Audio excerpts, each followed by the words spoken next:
Continuando a falarmos sobre a forma do homem viver, que é em sociedade, relacionado à boa criação de Deus, que é o tema geral desta aula. Este é o vídeo 3 da aula 7. A forma do homem viver é em sociedade. O texto do Gênesis, aquele relato de Deus tirar uma costela de Adão, tem uma riqueza profunda que implica numa semântica também profunda que deixa o homem o seu estado de solidão e passa a viver a dois, e passa a viver em sociedade, porque a solidão é o inferno. Há uma diferença muito grande entre solidão e solitude. Solitude são aqueles momentos em que precisamos ficar a sós, para orarmos, para meditarmos, para lermos. Há um momento em que o ser humano precisa ficar só. Mas a solidão é viver afastado de todos e de tudo. E muitas vezes as pessoas que vivem na solidão são pessoas extremamente deprimidas. Portanto, há uma grande diferença. A forma do homem viver é em sociedade. No plano de Deus estava incluído esta forma do homem viver. É ter a vida social. Vai aqui uma observação. Muitos rejeitam o estarem reunidos numa igreja, num lugar, um espaço que vocês conhecem, seja esse espaço pequeno, médio ou grande, e ali tem várias pessoas cultuando a Deus. Tem pessoas que acham que não precisam de estarem comungando e participando de uma instituição. É um ledo engano pensar assim. Porque se nós temos a família, que é a célula-mãe da sociedade, nós temos o trabalho, temos a escola, a universidade, também precisamos nos ajuntar para cultuar a Deus. Isso é fato. E é preciso viver em sociedade e aprender a conviver e aceitar os outros como eles são. E temos paciência, porque o ser humano é alguém que está em crescimento. Portanto, no plano de Deus estava incluída a forma do homem viver, que é em sociedade. Deus criou o ser humano, homem e mulher, diferentes, assimétricos, mas correspondentes em ação e obras. Isso não quer dizer que um tenha domínio sobre o outro na criação de Deus, mas que eles podem agir de forma correspondente em ação e obras. O plano da salvação de Deus abrange todas as nações e a redenção da própria natureza. Por causa do pecado, a natureza geme, aguardando a plena revelação dos filhos de Deus. E os pecados sociais, vejam bem, pecados sociais gravíssimos no meio do povo de Israel eram em relação às viúvas, aos órfãos e aos estrangeiros. 3 pecados graves sociais em Israel. Imagina hoje no nosso país e em algumas partes do mundo, esses pecados graves de abandonarmos as viúvas, os órfãos, quantas crianças órfãs dentro de casa e também na rua, e o maltrato que se dá aos estrangeiros.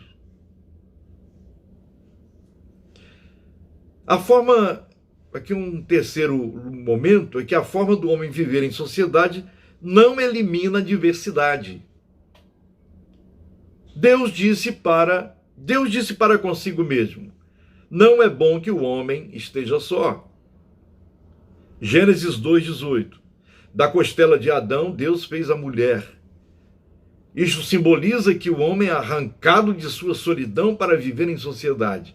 Deus retirou da costela de Adão, do lado de Adão, a costela e fez a mulher. Não para que ela andasse à frente nem atrás do homem, mas ao lado. Então é uma companheira, assim como o homem também é um companheiro. É aqueles que andam lado a lado, é aqueles que estão no caminho lado a lado. O próprio Deus, para se relacionar com o homem, não tomou a forma de um uno platônico lá de Platão, mas se revelou de forma trinitária. 3 pessoas diferentes, Pai, Filho e Espírito Santo. Mas um só Deus. Deus é trindade, disse Agostinho, bispo de Hipona. Deus é Pai, Filho e Espírito Santo. E é importante e saudável, salutar, que nos respeitemos com nossas feições, pois cada um tem seu estilo, segundo a boa criação de Deus. Por alguém desrespeitar a diferença, ou as diferenças que existem, muitas coisas acontecem contrárias de forma negativa. Quem planta, colhe. Se eu não aceito o outro como meu irmão porque ele é pobre, porque ele é negro, porque ele é nordestino, porque ele enfim, eu faço amizade com quem é rico, quem tem dinheiro, enfim, quem planta, colhe. Quem planta maldade, colhe maldade. Quem planta dessemelhança, colhe dessemelhança. O contrário é verdadeiro. Quem planta o amor, colhe amor. Quem planta a semelhança, também vai colher a semelhança. Portanto, é importante salutar que respeitemos com as nossas feições. Cada um tem seu estilo, segundo a boa criação de Deus. Não é bom que o homem esteja só. Grave bem isso lá de Gênesis 2:18. Vamos agora ver aqui a confissão escriturística das origens.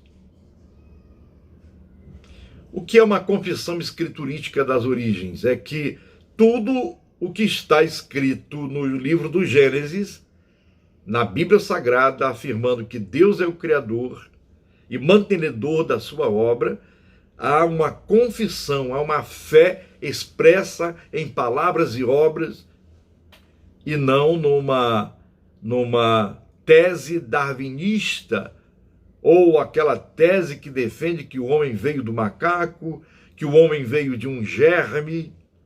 Não, eu não sou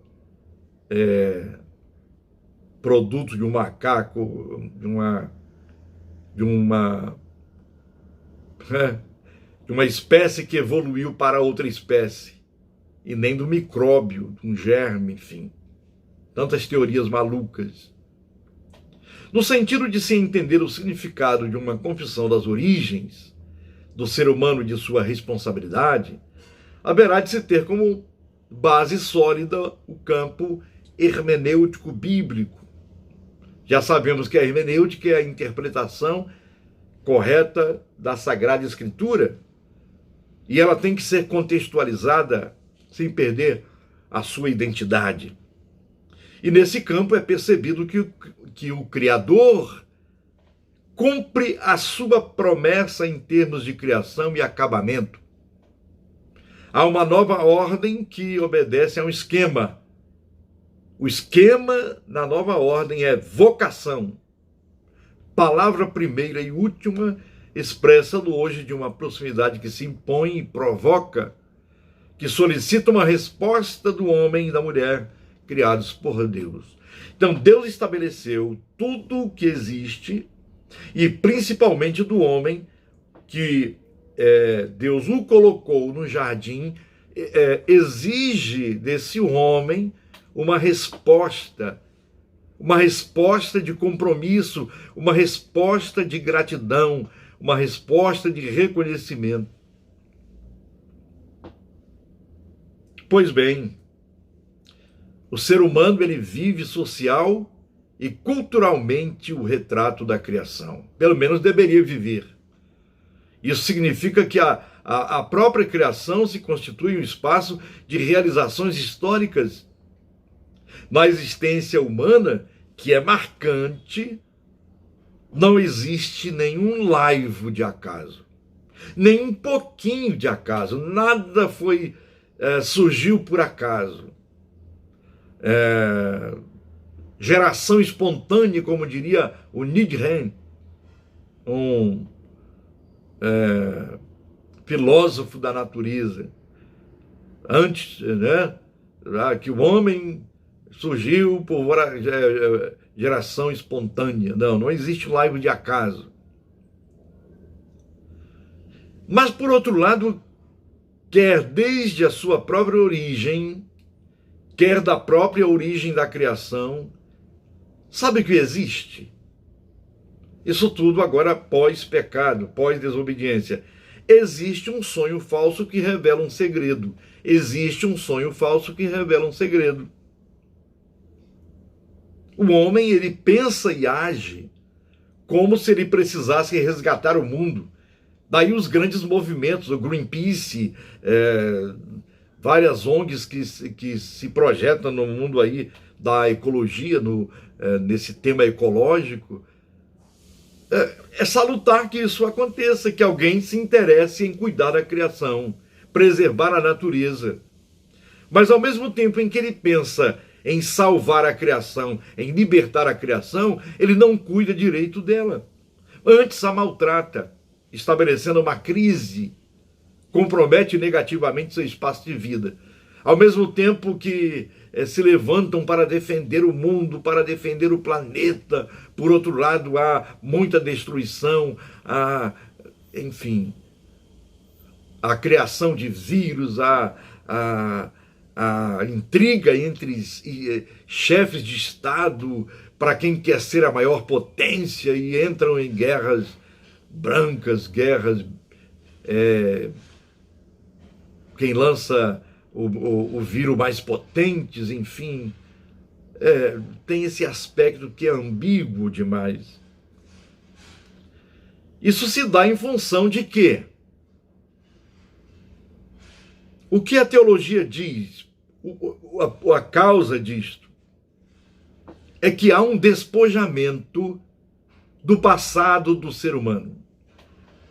E por não se lembrar de suas origens, e respectivamente da criação, vive através de uma obsessão, ansiando por uma perfeição, por um domínio, onde moralismo e idealismo eles se conjugam. Portanto, sem passado, o homem será sem vida presente. E suas buscas serão voltadas por uma realidade de morte, por causa do despojamento do seu passado. A situação do homem moderno está marcada pelas origens de um dualismo de linha grega e de uma ciência de linha cartesiana. A crítica produzida pelo iluminismo tendeu ao abandono a si mesmo, esquecendo-se de trabalhar teologicamente o tema judaico-cristão da criação. Logo, é preciso que sejam buscadas origens, no sentido de se ter hoje uma visão mais equilibrada do ser humano e do cosmos, com a finalidade de se proporcionar uma sociedade melhor. Quando se fala de dualismo de linha grega, o dualismo ele separa, ele coloca algo, por exemplo, em detrimento de outro algo. Eu sempre uso esta ilustração. Por exemplo, o corpo é mau, o espírito é bom. Então vamos dar prioridade ao espírito porque o corpo é mau. Isso chama-se dualismo de linha grega. E uma ciência de linha cartesiana, René Descartes, o pai da matemática moderna, ele passou a fatorar as partes, a olhar apenas as partes e deixar o todo. Havendo a necessidade de um holismo, de identificar a pessoa no seu todo, a realidade no seu todo, sem excluir as partes. Mas é fundamental que o homem de per si não queira transformar a terra e a criação segundo as razões de sua própria bondade e bem-aventurança. Ele, por mais que olhemos uma preocupação em grupos que se empenham por salvar a terra, mas no fundo tem sempre lá os seus desvios. E é preciso olhar isso com cuidado. E a teologia está de olho.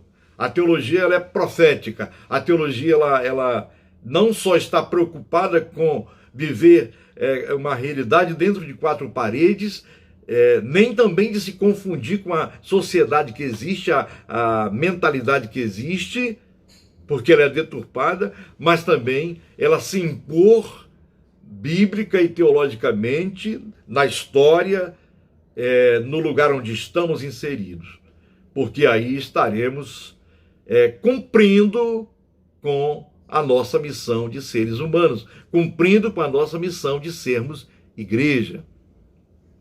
Há questões que estão presentes na experiência humana, que será o próximo vídeo, o vídeo de número 4. Nós estaremos assim tratando, no vídeo 4 da aula 7, de questões que estão sempre presentes na experiência humana, que precisamos refletir. Até o próximo vídeo.